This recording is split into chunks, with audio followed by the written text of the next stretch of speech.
welcome to Down Under Network on this spooky Halloween. Not so spooky. So quick little sound check. We've got a few people in the Twitch chat, so if you could just let us know if you can hear me, that would be grand. And we will get this party started loud and clear. That is what I like to hear. Alright, so on tonight's stream, we're going to go through a couple of new features in Down Under Pairings, some stats stuff, both from a player profile perspective as well as some pretty handy tools that you now will have available if you're a subscriber, both in-game and I guess in prep for an event. And we're also going to go through a Down Under Network Patron challenge. So the patrons have all submitted a list. Well, some submitted a list. I submitted one on their behalf for a couple of the lads. And we're going to run a mock tournament.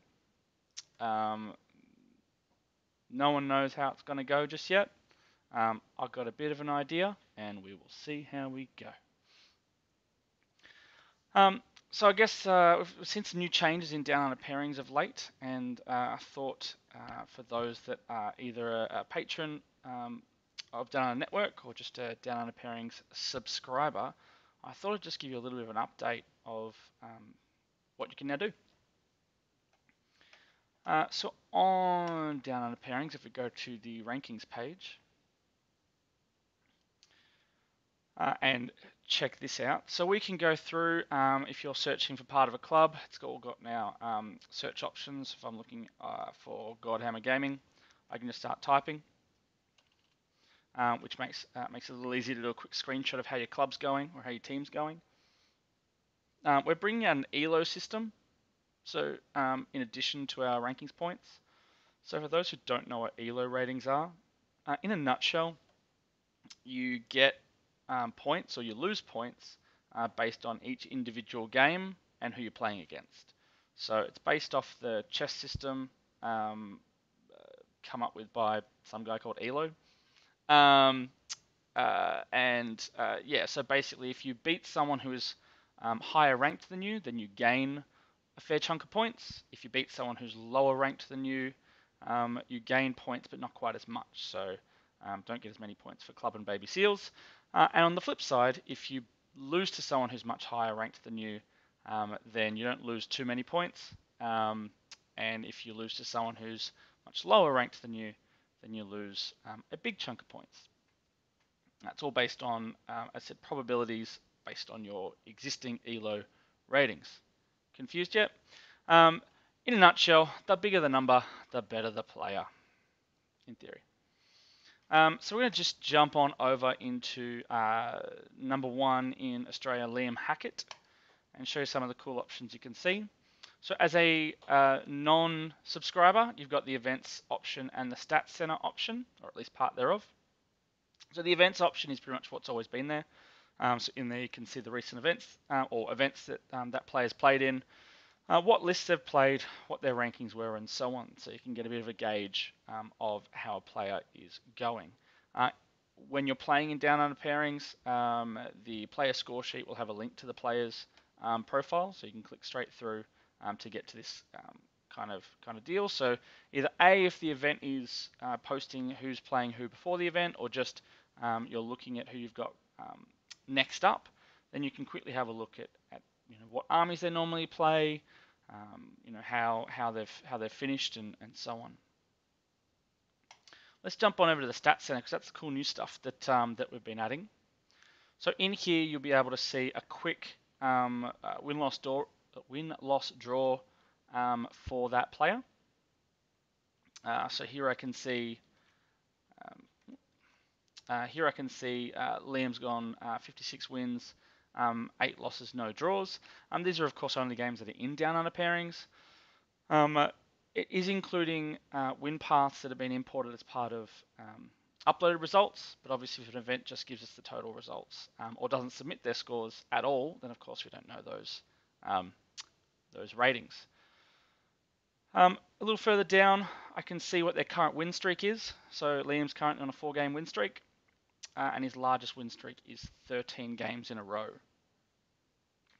He's won by tabling 14 times, and we've got a bit of some win ratios here. So he's got a pretty high win ratio. You'd expect that, being number 1 in Australia, and he's got one of the highest ELO ratings out there. The T-Whip concept is based off the concept designed by Val and the Falcon from StatCenters /40kstats.com, and it's all around the tournaments where you were in a winning position. So you may have won that event, but you also may not have. It's all about who's gone undefeated in the first 4 rounds of an event, and we're primed, ready to take out the gold. So in here, I can see that Liam's been in that position 7 times, and so 58% of the time. Once again, that's only results within Down Under Pairings. We can see how the ELO rating has gone over the last 12 months, and that win-loss history by month as well. So we can see how they've progressed over the last 12 months. What their recent podiums are, and pretty much from this 12-month history down, they are subscriber user-only options. So I can see the most common used ITC Secondaries for that player. So I can see Liam has picked the Headhunter ITC Secondary 11 times. He has a pretty stellar average of 3.8 points there. So he achieves pretty much max Headhunter points whenever he picks it. Big Game Hunter's got a really good average there as well, and Mark for Death quite high as well.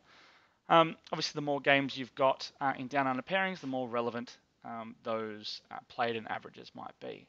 There's some additional options in here that I'll be getting to shortly, which is under the reports, but we might get some links jumping around to make that a little easier for you guys, and I'll get to that shortly. We can see that he's played 40 games in Down Under Pairings with Orcs with an 85% win ratio. Thousand Suns 14 times with a 93% win ratio is pretty shit hot right there. And his top 3 opponent factions. And that's based on the number of times played. So Liam has played Marines 7 times and won 71%. He's played Tau 5 times and won all 5 of them.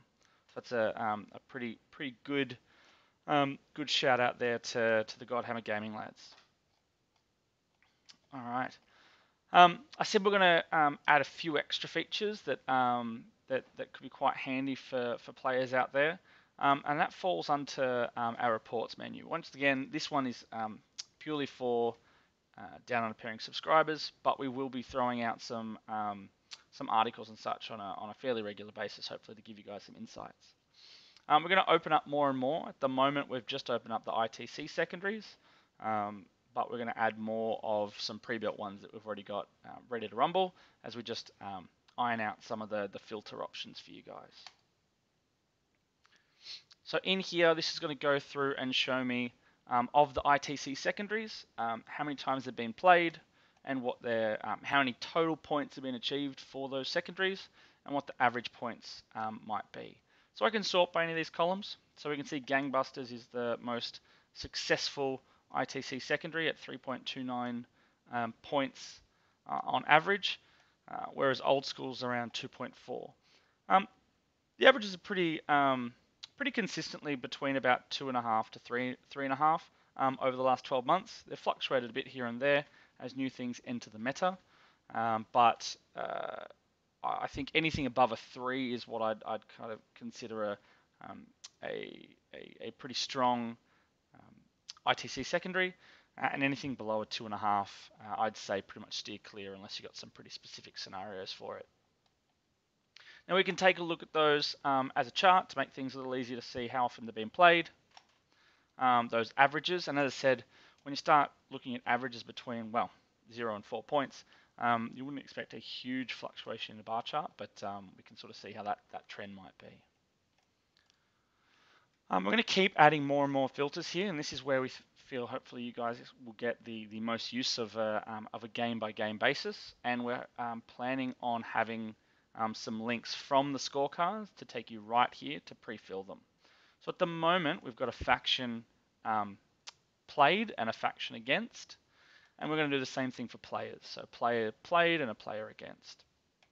So in here, if I play Chaos Demons and hit filter, that's going to go through and show me of all the Chaos Demon games in Down Under Pairings. We can see Recon is the most played ITC secondary, but pick your poison. While it might be the most successful with an average of a full 4 points, we see it's only been played once. So that's a huge margin for error right there. But you can get a bit of an idea of how well demons do at certain secondaries. If you want to go that step further, so let's say you're playing Chaos Demons and you're playing against, let's go with Deathwatch. Now, of course, the more you filter this down, the less games there are going to be to do comparisons. But we can see here, once again, Recon, Old School, Mark for Death, usually quite a popular secondary, I guess those three, and we see that across factions. And Demons have bucked the trend a little bit with Old School. As you may have seen a little earlier, Old School usually has an average of less than 2.5 points. And of course, here we can see they've scored on average 3, albeit only 3 times. So when you get very specific with faction versus faction, these results can be a little bit skewy. The other option we've got now within here is if I was to come in to pick, say, the most popular or most successful ITC secondary, being Gangbusters, I can then see that by faction, by player, and against player. Now, some of those are pretty much just show me the screens I just showed you with the factions. But if I wanted to see by player, so the most, if I look here, Ashley Cross and Matthew Cross, and Matt Morrisoli and Mark Deal have all played Gangbusters exactly 4 times and scored max points within those. Another interesting one I was checking out earlier today, which was Recon, and doing that same kind of check. I can see Simon and Eric have played Recon 9 times, and max scored that every single time. So if either of those 2 players play Recon against you, they're probably maxing it. So this is going to be quite handy for both looking at what ITC secondaries your opponents are likely to pick against you, but also if I go that one step back, we can see who's been quite good at potentially defending that secondary. So we can see Dean Simbeck here has an average of 2.76 points scored against him with Recon over 21 games. And if we have a look at some of these, Thomas Wolf's done quite a good job. Only 3 times played against him, but he's managed to keep them to 0 points across all 3 games. So pretty stellar effort there. So those in the chat, with some of those new reporting options, what are some of the reports that you guys would like to see within Down Under Pairings? And are there any specific scenarios or examples you'd like me to dive into either now or potentially at a later date or a later stream? I'm going to take this spider off because it's doing my head in.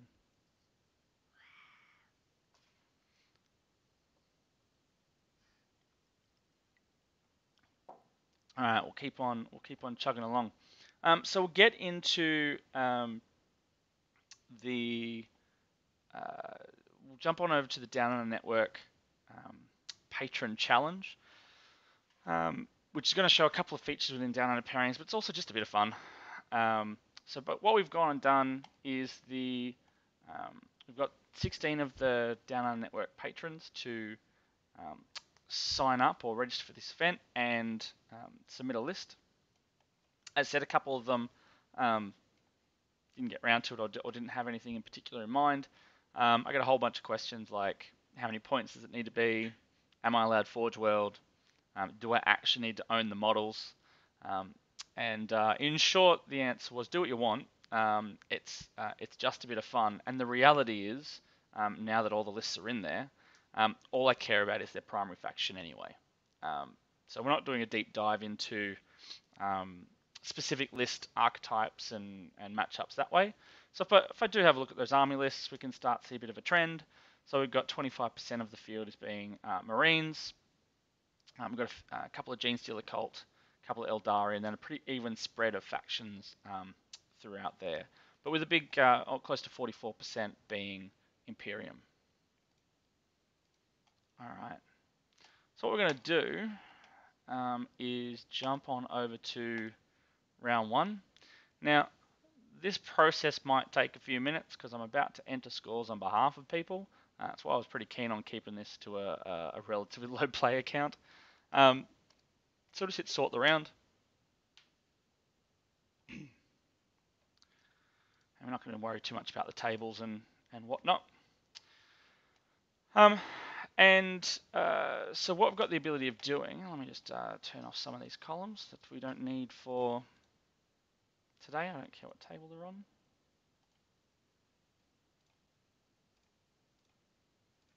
All right. So as a tournament organizer, you do have the ability of pretty much customizing or configuring the columns that you want to show up, as well as dumping them out to CSV or Excel if that is it is your choosing. We'll jump on in. The idea being that there is a predictor option within Down Under Pairings. We're going to add a few more options around that. So at the moment, it's purely based on win-loss ratios by player, faction, and a few other categories, weighted in a couple of different ways from a secret source perspective. But we're hopefully going to start adding in some of the probabilities from the...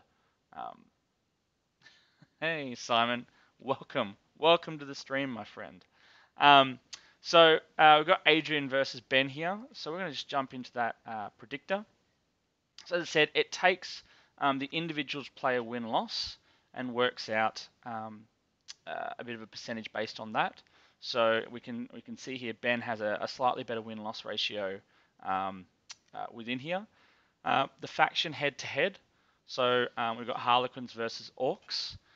So in this case, we can see that Harlequins has a slightly better win ratio in those, not a huge number, but 6 specific matchups we've got there from a faction head-to-head perspective. And then we've looked at just the faction's win-loss ratios. So I can see here that Orcs and Harlequins, they're pretty split down the middle. But we can see Adrian has a slight advantage over Ben. So we're going to go ahead and enter a score of 52 to 48. Now, as I said, this might take a few minutes to go through all of them. So Simon's joined us. Simon, what do you reckon your odds are before I hit that predictor button of taking out the gold against one of you boys, Lachlan Carter? I reckon you got good odds. I reckon I'd put that at I reckon it's going to 100% win. That's some cocky attitude right there. Let's take a look. So it's pretty strong. It's a 60-40 split. When you take into account both their win ratios, Simon does have a stronger win ratio, but not a massive difference there. But then when we look at Genestealer Cult versus Eldari, once again, not a huge number of specific head-to-head matchups there, but we do see it's still a pretty decisive win there to Simon. Fake news. So we'll just go there, 60-40.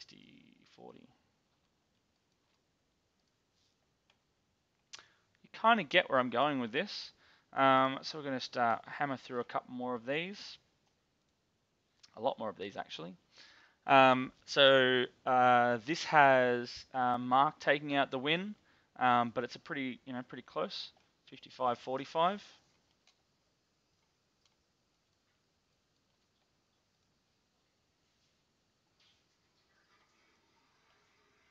I should have made it a knockout tournament. It would have made it a lot quicker for the subsequent rounds. So it looks like Dave's got a bit of a lead on Blake here at a 54 to 46. I'm not bothering with the decimal points. Now, some of these players don't have a huge player presence on Down Under Pairings. So that could be because they're Yanks or Canadians who predominantly use a different pairing system, or it could be that they're not avid tournament goers. Simon, I was busy before, but we'll check out the VOD to see the stuff I missed. Yeah, we'll also be publishing this on YouTube after the fact as well, so feel free to jump on that later as well. So this one here, we actually have 0 games for either of these players in Down Under Pairings, and they're both marked as playing Marines. So as we can see, that is a straight down the line 50 apiece.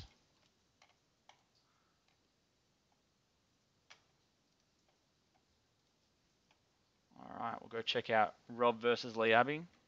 So, where are we going to jump to? Go there. So Lee's got a pretty strong win-loss ratio. Rob's got a pretty reasonable one as well, but Lee's takes a bit of a lead there. So we do have Lee there at a 60 to 40 win.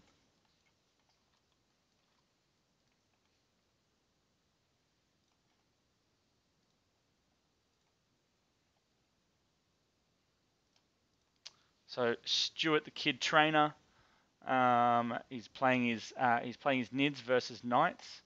So Stuart's got a pretty strong win-loss ratio himself, but with the faction head-to-head, Knights have a stronger presence.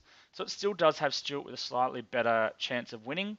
So this takes into account both, I guess, player skill and faction head-to-head and faction-specific win-loss ratios. So we'll go with that.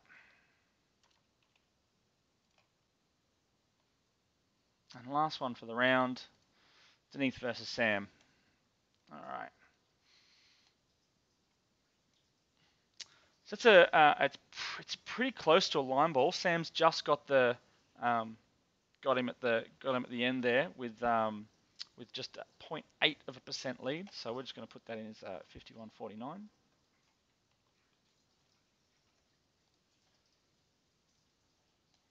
So that is our first round finished. And we'll take a look at the leaderboard.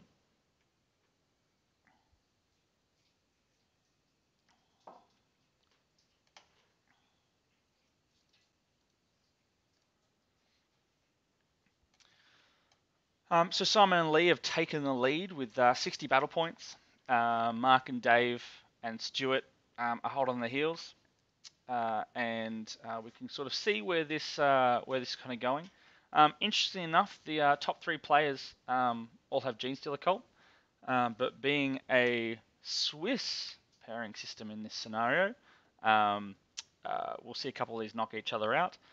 If this was a Master style event, which maybe I'll do that for the next Patron challenge, we'll get to see things like the top play the bottom of each bracket, which would have potentially made this a little bit more clinching right to the end to see who was going to take it out. But it looks like Simon and Lee are probably going to go head-to-head, assuming I actually did set it up as Swiss.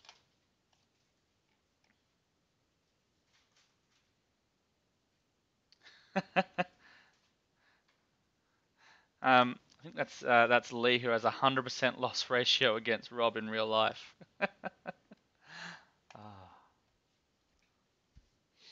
All right, so we're going to hammer through some of these options. So Simon is the 2018 ANZ 40K Masters champion. and has a pretty good record in there. Lee Abbey has one of the largest number of games within Down Under Pairings, if my memory serves me correctly, with the win-loss ratio, and has a pretty stellar win-loss ratio there as well. So let's leave that one. Let's start from the bottom this time. So we'll go have a look at Lachlan versus Rob.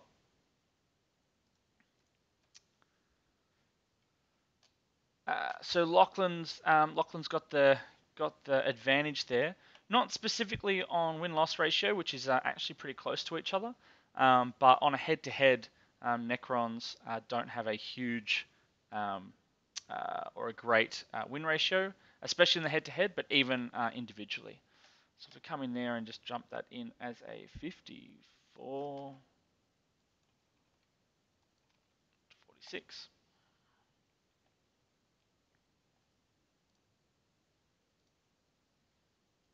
Blake versus Dean.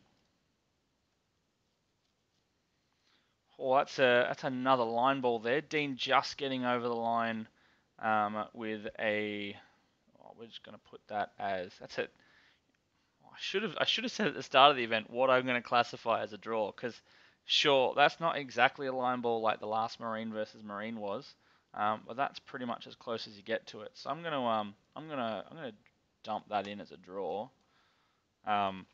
with rounding.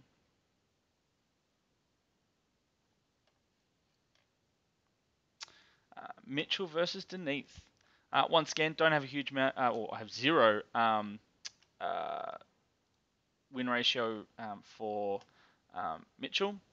What we've done there with wildcard type players there that don't have enough stats, we've just dropped that to a 50-50 for that player. But we can see here Denise with the higher win ratio, as well as some Death Watch versus Marine action going predominantly in the favor of the Death Watch. We're going to dump that in as 54 to 46.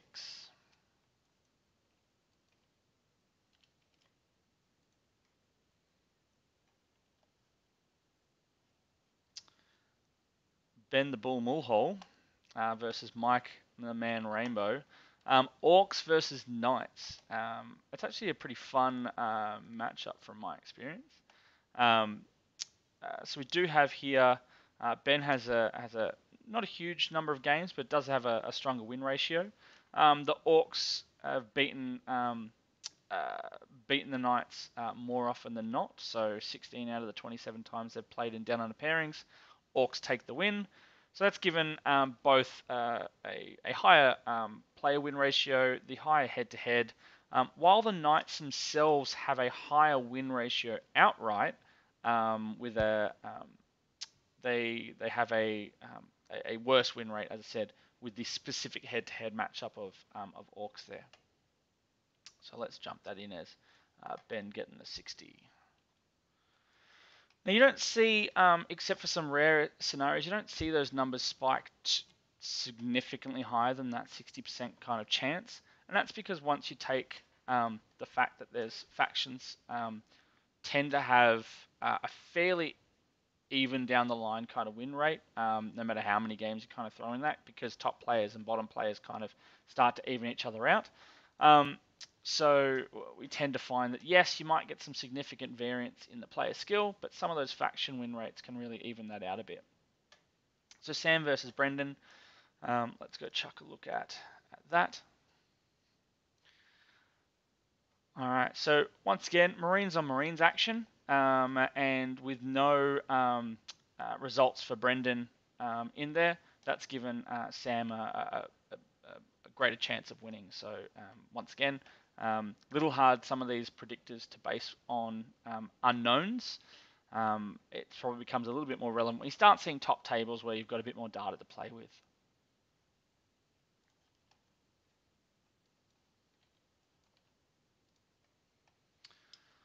This stuff will only get better with more data. Hint, hint, the rest of the world. Yes, I 100% agree. The more data we get in there, the better.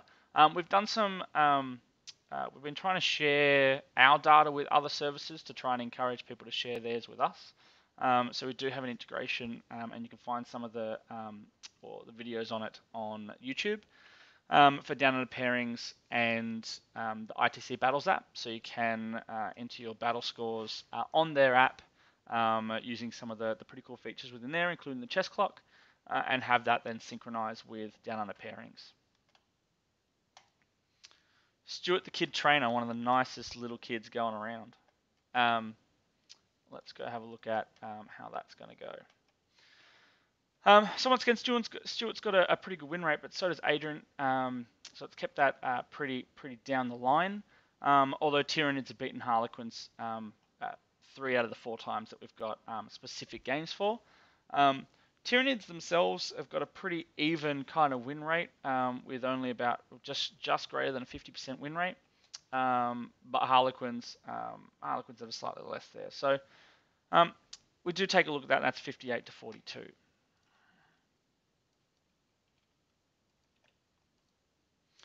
As I said, what we're hoping to do with some of the options within Down Under Pairings going forward is we are hoping to have some automation around list archetypes, so we can really start having a bit of a play with more specific stats. Because obviously, there might be one faction which has a very different play style depending on the actual list archetype. I mean, Orcs, for example. Is it mech guns with boys? Is it Mega Knobs? Is it Gretchen Horde? They're 3 very different lists. But at the moment, we're just treating them as one bucket of data. So so the more we automate some of the list archetypes plus the factions, we could probably get a little bit more accurate with some of this info. So look at some Genestealer Cult versus some Eldari. So multi-arms versus pointy ears. And Mark Deal looks like he's got a bit of the advantage here. So both from a GSC versus Eldari perspective, as well as the head-to-head there.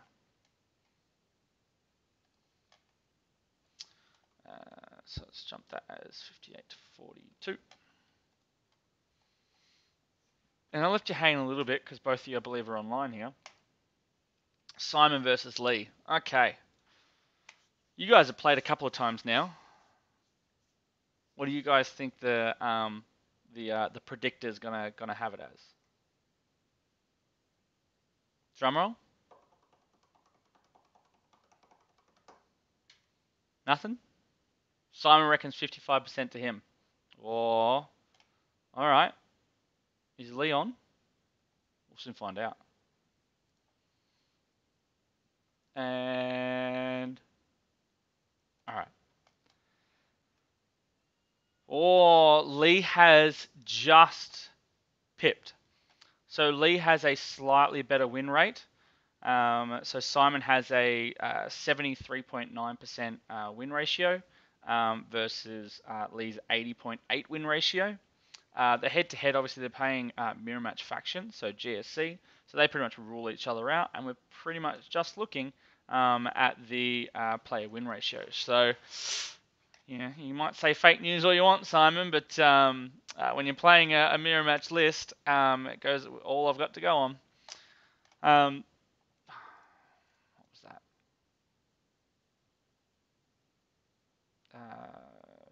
51.49. So it's still, look, it's pretty close. I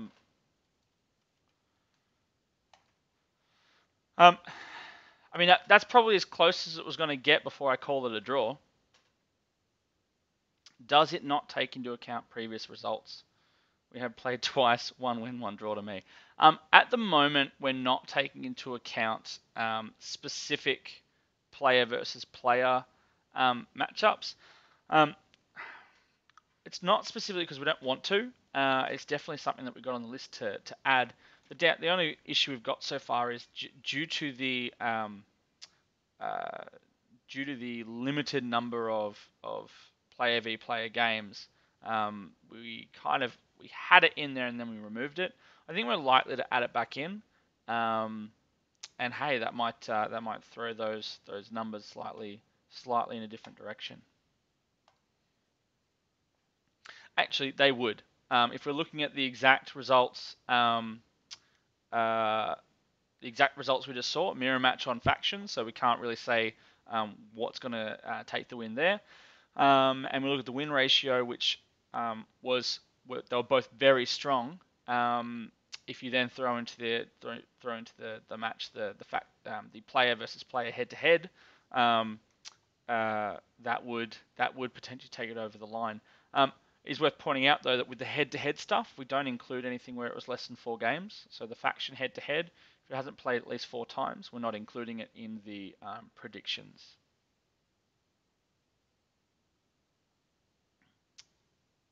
All right.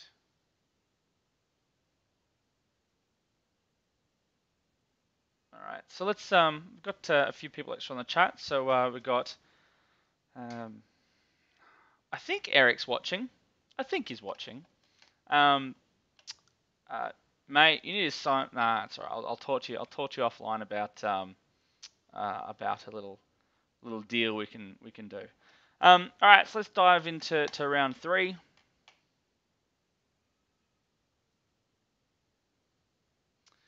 Yep, lol. I got wrecked at Mensa last year. Disintegrators loved my mortars.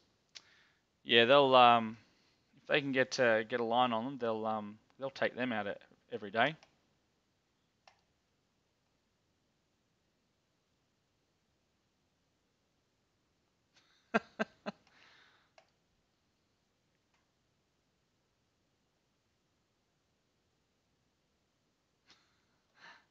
He can be in it next time. Tell Ez he can be in the next Patron challenge.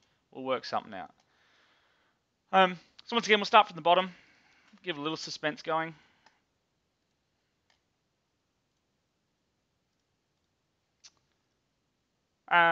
So we've got.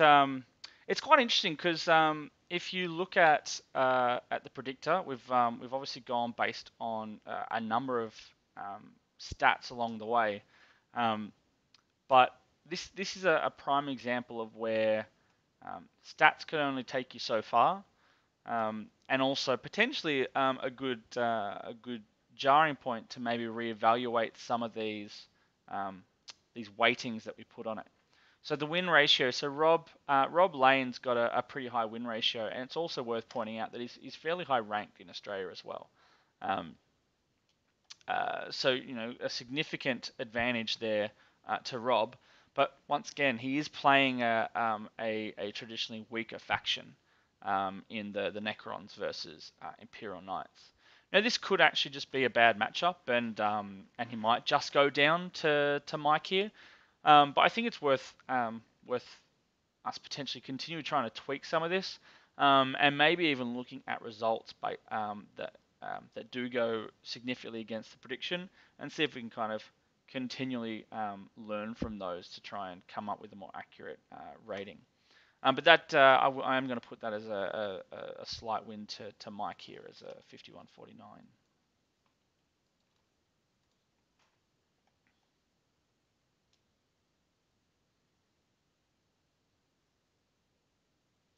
But at the end of this, I'll just get them to show me pictures of their models so I can update their paint scores, and we can really get the ball rolling there. Those guys that said, "Do I need the models?" and I said, "Oh, maybe not. Maybe we'll." It turns out maybe they do need them. No, I'm not doing paint scores. All right, Dean versus Brendan.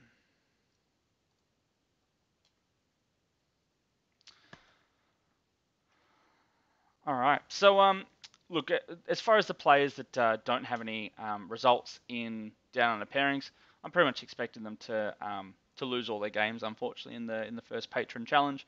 But that's and once again, if we look at Marines versus Marines, Dean does have a 62.7% win ratio, so he's got a 55 or 56% chance as a player versus player. Which evens out a little bit with the 50-50 chance of the faction. So we're going to jump that in as a 53-47 to Dean. Who I think was the person who originally asked for this concept of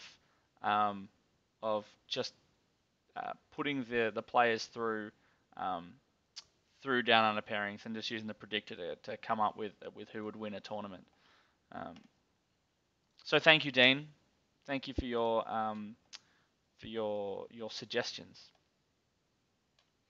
Lachlan's going to take the win there. 347.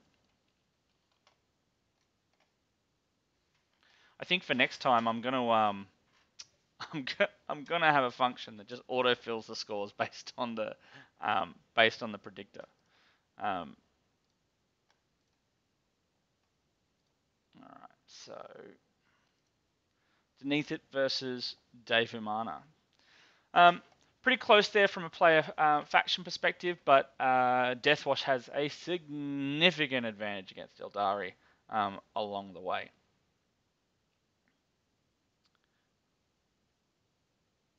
You are welcome, Lee. Yes, the win rate went to 86 after Orcfest. So we currently the win ratio within the predictor, and we haven't updated it since we've added some additional stat options, is purely based off actual games that we have in Down Under Pairings. It is not including any results that have been uploaded. So no, Orcfest was in there, but I think there were some other ones, maybe WinterCon or a couple of other ones that were using BCP. That while we do have them on the player profile, we're currently not including them in the predictor. We will be updating that as we play around with that. Makes it a little hard with the head-to-head faction because we don't have that data, but we will be adding more and more options as we have the time to bring them out. So that's a pretty decisive win to Deathwatch versus Eldari, which I think was the largest win on the predictor so far.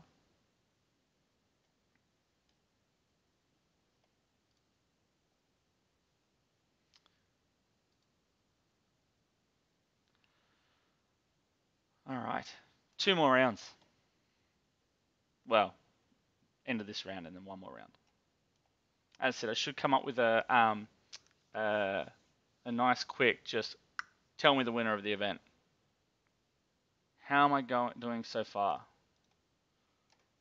Targs.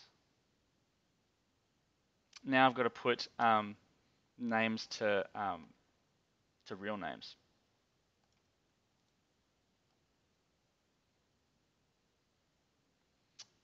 All right, Lee takes out the win 55-45.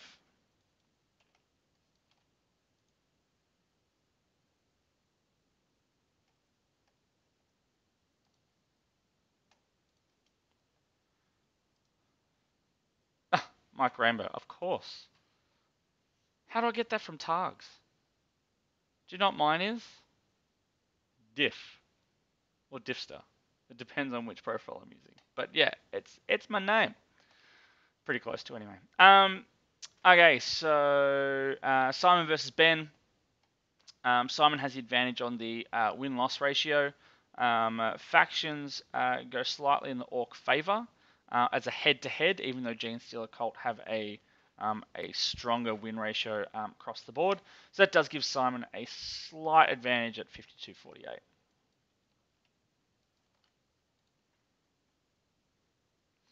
Yeah, it is funny that some of the handles that we use and where they originally came from.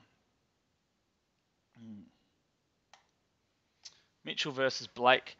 I'm actually surprised Mitch is actually as high as he is so far, seeing as how I've got no results for Mitch. Blake's got the advantage there, both on a win-loss ratio and on the factions win-loss ratio, although the Marines do have a slight advantage against Custodes specifically, based on results. But that's 53-47. Which way was that? To Blake.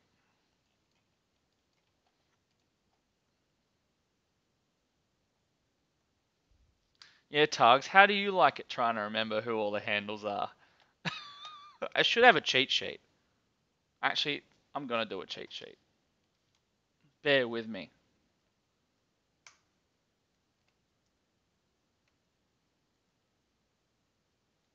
Targs, Mike Rainbow, Vandalax, Stuart the Kid. I know Simon. Simon's easy. It's his last name. See, guys, just use real names, or at least parts of your name. So if you kind of, it prompts you. Anyway, Stuart the Kid trainer versus Sam Dutney. So Stuart's got a pretty big win there, both as an individual. So while Sam may have a slightly, actually a quite a significant advantage there on a specific player win-loss ratio. Actually, Sam got the win across the board, actually, with the only one being Tyranids having a better overall win ratio. That's actually a pretty strong win to Sam there, 58-42.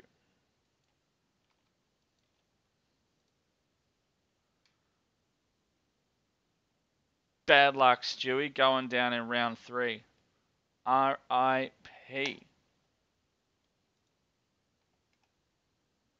We're going into the final round. It's the final countdown.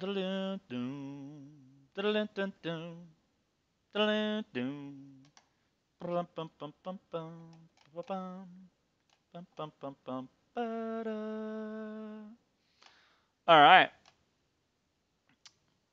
Lee Abbey, top table against Sam Dutney. Planning out for first place, I think. Pretty sure it is. They've already played on table 1. I know this isn't a real live event, but Down Under Pairings does have the ability to avoid people playing on the same tables. All right, so we're going to leave that game till the very end. All right, so let's go with Brendan versus Rob.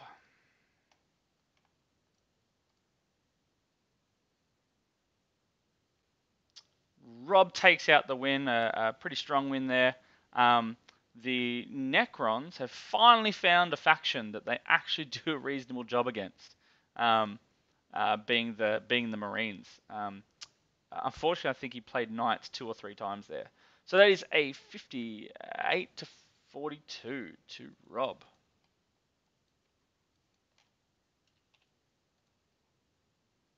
I demand a recount against Stewie. All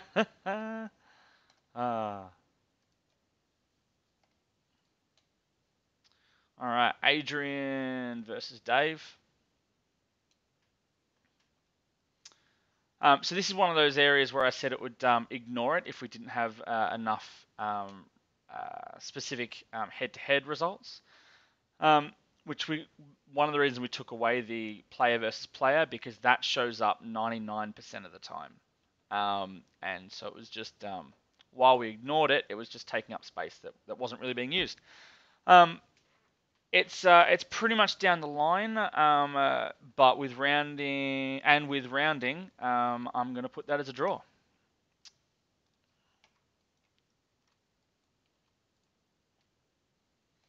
I get beneath 57% to me, my prediction. All right, we'll get there. We'll get there, Simon. I think you're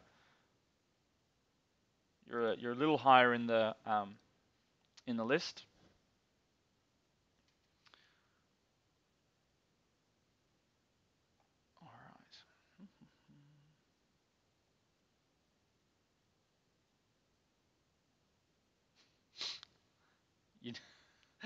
All right. You know when people start up Netflix.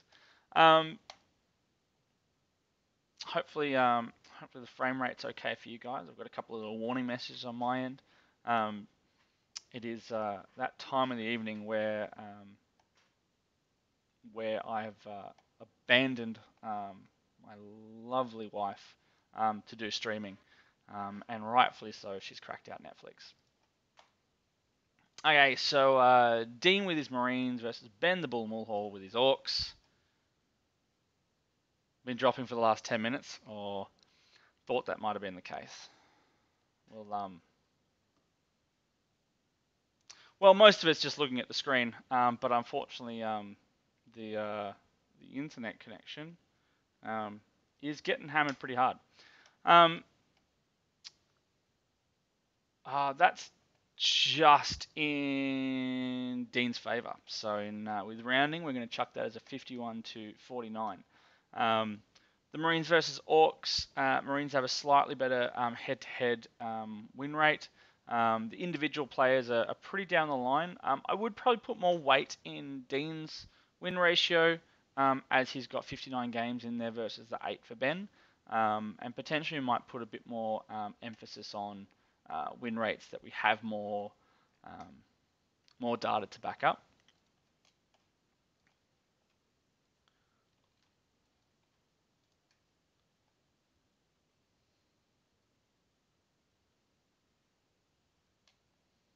All right. Stewie's final game. He went down in the last round. Can he come back against Mark Deal? That is what the audience want to know. And it's a draw. GSC versus NIDS have a straight down the line 4 wins each with the head-to-head scores. GSC does have a slightly stronger win rate individually versus NIDS, and Mark has a slightly marginal, slightly better win rate individually as well, but that's pretty much within the margin of error for a draw. So we're going to chuck that in a 50 apiece. I have Mark's numbers. He'll go down. Got to say him with GSC here. See, it's once you start throwing. If we actually looked at the list, I reckon we could probably have a better gauge of that. But at just a bit of fun, we're gonna keep those scores. Now I'm trying to think who we've got on the stream. We don't have Lachlan or Blake, I don't think. So we're going to go to them next and leave some of you guys hanging a little bit. So let's jump a look at that predictor. So Blake's got a slightly stronger win rate. Eldari have a significantly better win rate against head-to-head against Custodes. That evens out a bit when you look at the factions overall. But it does give Lachlan a 55-45 advantage. So let's jump in there and put those scores in. Yeah, Simon, that's how we do this content and keep people hanging on as long as possible. We're going to go to on that comment. We're going to jump to Mike next. See, Targs didn't call me a cock tease, so we're going to jump on to Mike versus Mitch.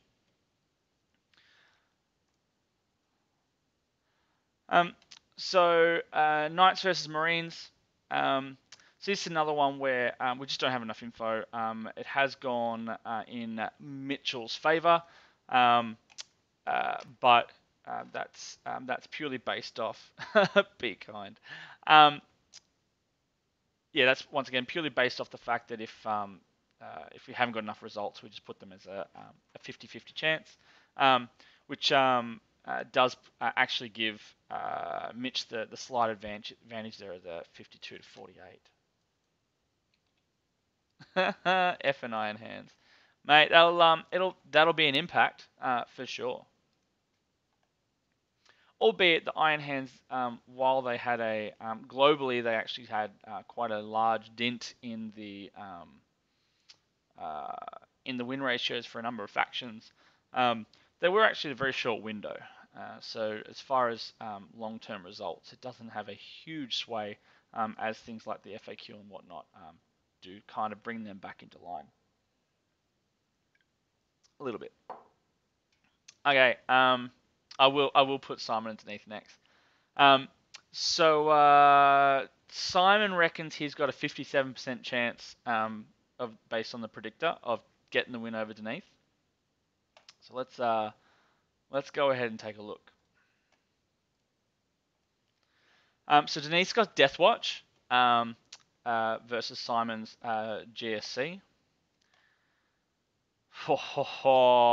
That is within margin of error for a draw. So yes, Simon does have the strong win rate at 73.9% versus Denise 55.6. Deathwatch have won 66.7% of the times in the head-to-head matchup. And they both have a pretty down the line of 54.5% versus 55%. So pretty much, as I said, down the line as far as individual faction win-loss ratios. So that head-to-head faction ends up being that swayer there. So unfortunately, Simon, you didn't get up over Denise, but you didn't lose to him either. We've got that within margin of error as a 50 each.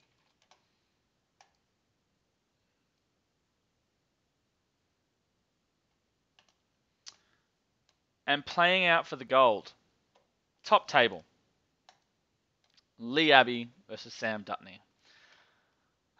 So Lee's got the GSC, which has a pretty strong win rate, but Adeptus Astartes has taken a bit of a jump. If you send that clip to him, he'll be quite erect. I've got to stop reading your things out loud. All right, so let's look at this predictor. Drum roll. For the win to take out the first ever Down Under Network Challenge, Patron Challenge, and I really hope that this isn't a draw. But I reckon. Let's before I hit that button and take a look. Those in the chat, what do you think? Who do you think is going to take out the gold?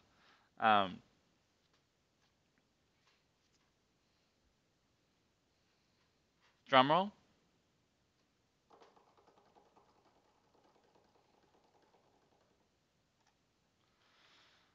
And Lee has taken out the win of the very first ever Down Under Network Patron Challenge.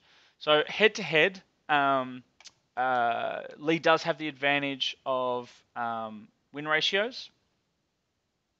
Sam does have a 70% win ratio, which is nothing to scoff at. The head-to-head, though, GSC have won 8 out of the 12 games. The actual individual faction win ratios, Marines have got 390 games, and they've pretty much, won just slightly over half of them, so 54.5%. But yes, Lee does take out the win at 58-42.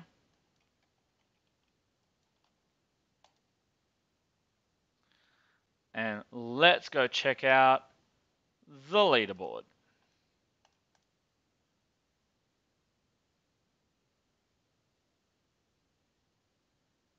Sam will win because Lee can't fight Marines.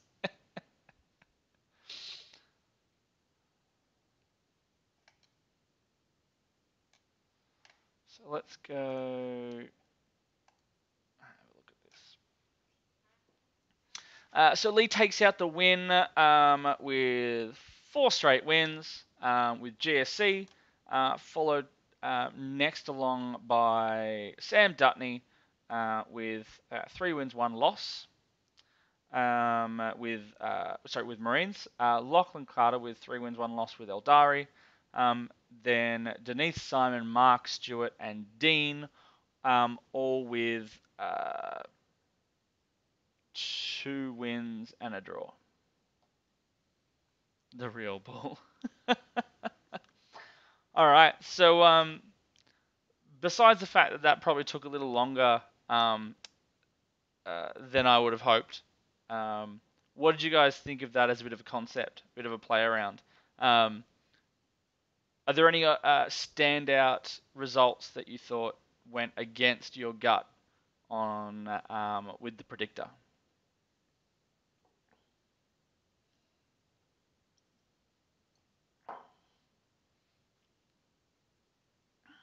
Not everyone at once, guys. There's got to be a glitch somewhere.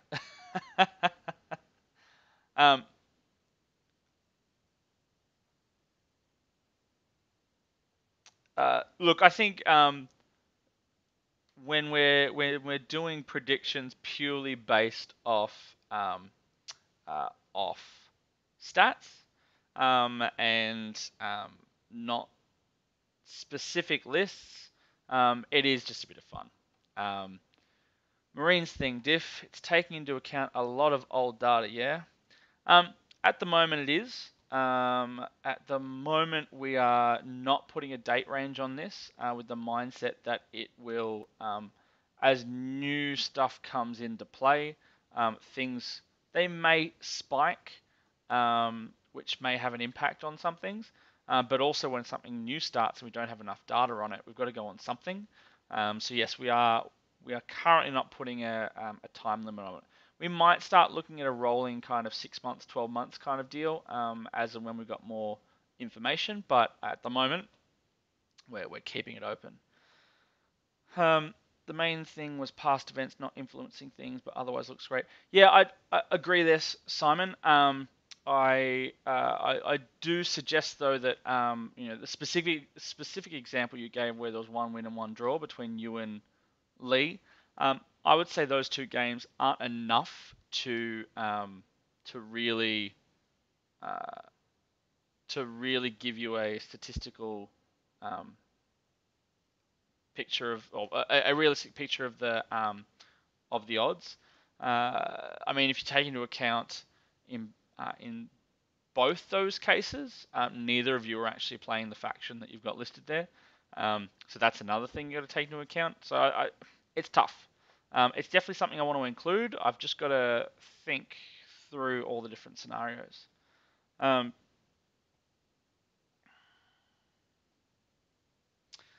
Yeah, that's a fair point, Lee. Some of the GSC lists will or might struggle against some of the current marine builds, and that is something that I think over time will kind of auto-correct, and maybe we continue leaving some of the older games in there, but we give a bit stronger weighting to some of the more recent matchups. So we do start to still see a bit of a trend, but kind of narrow that down a bit. One of the other things that I thought I'll for those that hung around to the end, I thought I'd give you a little bit of a secret taste of some of the things that are coming in Down Under Pairings. So we went through a little bit earlier on the player profiles. So we are bringing in bios. So we'll be able to show you a bit more detail about specific players. If they play multiple systems, you will start seeing that down the bottom, and both their win ratios will show. Currently, just for 40k and Age of Sigmar, mainly because of the two main systems that get used. However, we will open that up to other game systems as and when we have more data for it to be relevant. But what we have also got is teams coming.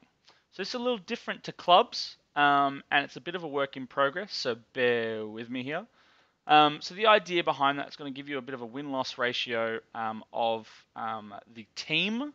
So Godhammer Gaming have a 389 wins, 107 losses, and 11 draws against the team's name.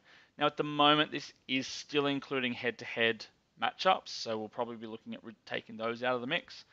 So when a Godhammer Gaming player plays a Godhammer Gaming player, it shouldn't affect their win-loss ratio. We're also trying to work out how we do an ELO rating for a team in a non-actual team tournament. So we can check out the players. So they'll simply take you through to that same player profile we were in just before. So if I look at the stats center for Lee there,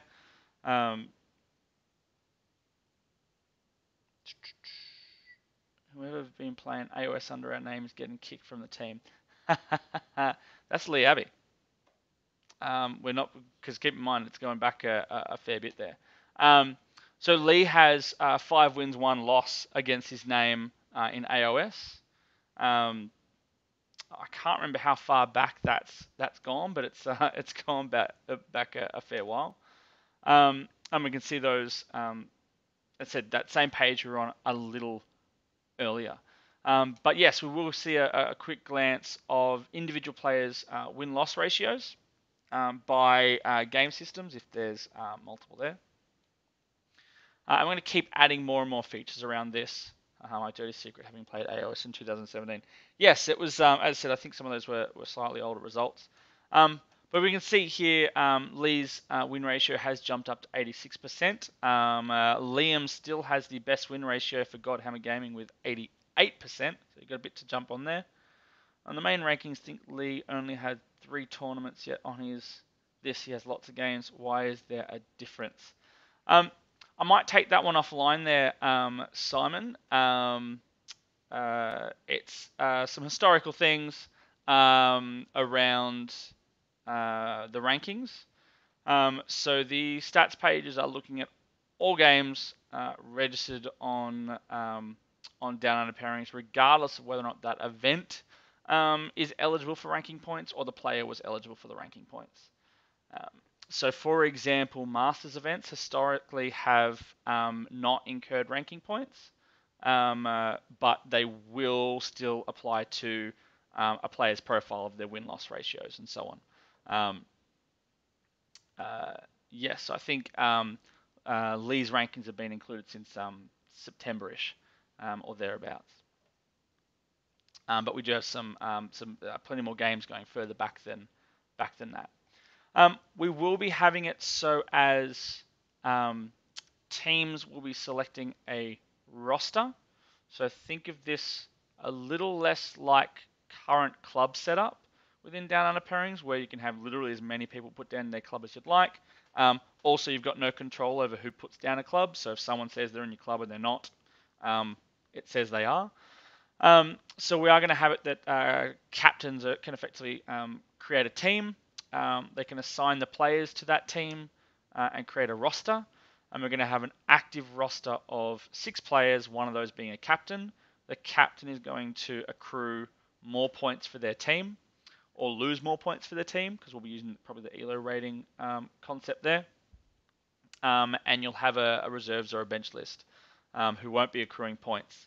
And you can sub them in on a time over a time period. So it might be per event, it might be per month. We'll kind of play around with that over the next couple of months, ready to go for the 2020 Down Under Pairings tournament circuit, which is going to be amazing.